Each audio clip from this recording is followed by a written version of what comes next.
సంతాన గోపాలస్వామి మంత్రాన్ని కూడా చదువుతూ ఉండండి. సంతాన గోపాలస్వామి మంత్రం కూడా మీకు అనేక రకాలుగా ఉంటూ ఉంటుంది. కొన్ని బీజాక్షరాలతో ఉంటాయి, కొన్ని శ్లోకంలాగా మాత్రమే ఉంటాయి. అందుకని సంతాన గోపాలస్వామి మంత్రాన్ని ఉపదేశం తీసుకోండి.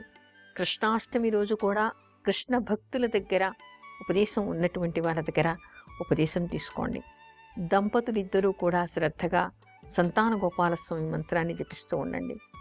అలా ఆ సంతాన గోపాలస్వామి మంత్ర జపం చేయటం వలన సంతానం కలుగుతుందిట.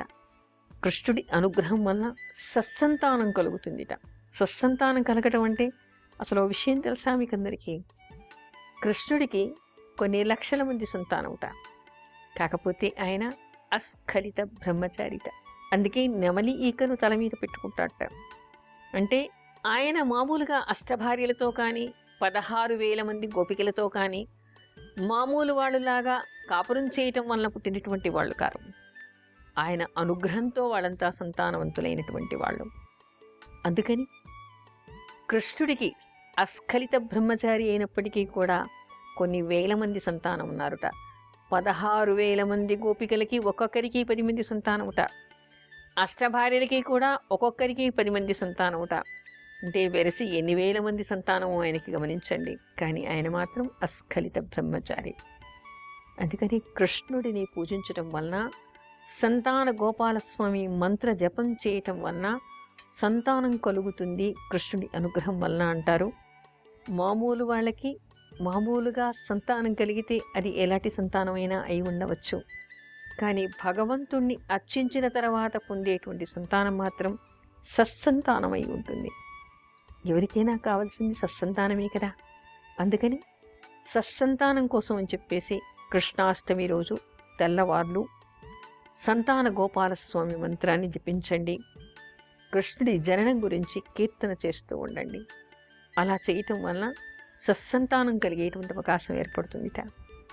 చాలా అద్భుతంగా ఉంటుంది కదా. కృష్ణుడి ఇలాంటి కొడుకు పుట్టాలి అంటే ఎన్నో జన్మల పుణ్యం చేసుకోవాలి.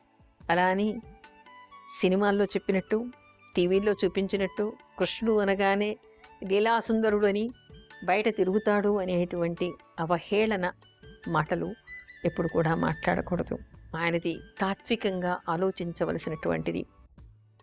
ఆయన చుట్టూ ఉండేటువంటి వాళ్ళు ఆత్మ పరమాత్మ సంబంధం కలిగినటువంటి వాళ్ళు.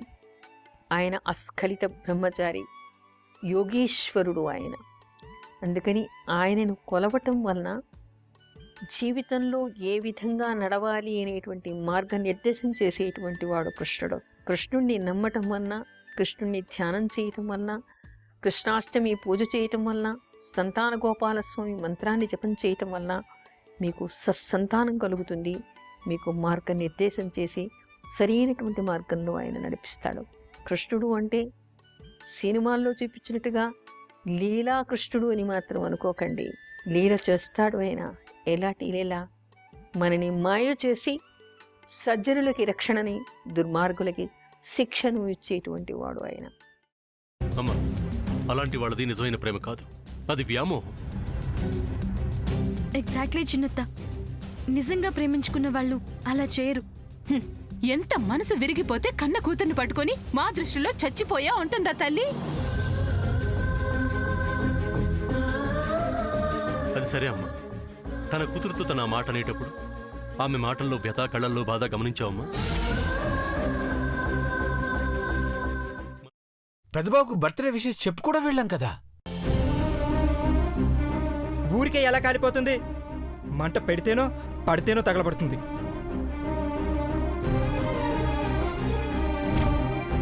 కరెక్ట్ చిన్నబాబు, నీకొచ్చినట్టే నాకు డౌట్ వచ్చింది.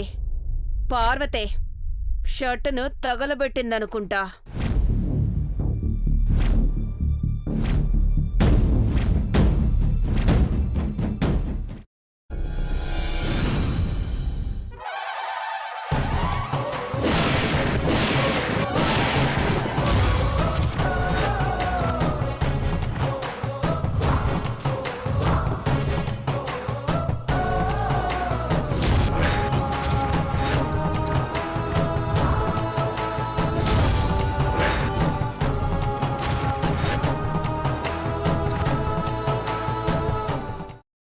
కున్న తర్వాత పొట్టు తీసేసి చాప్ చేసి పక్కన పెట్టుకోవాలి.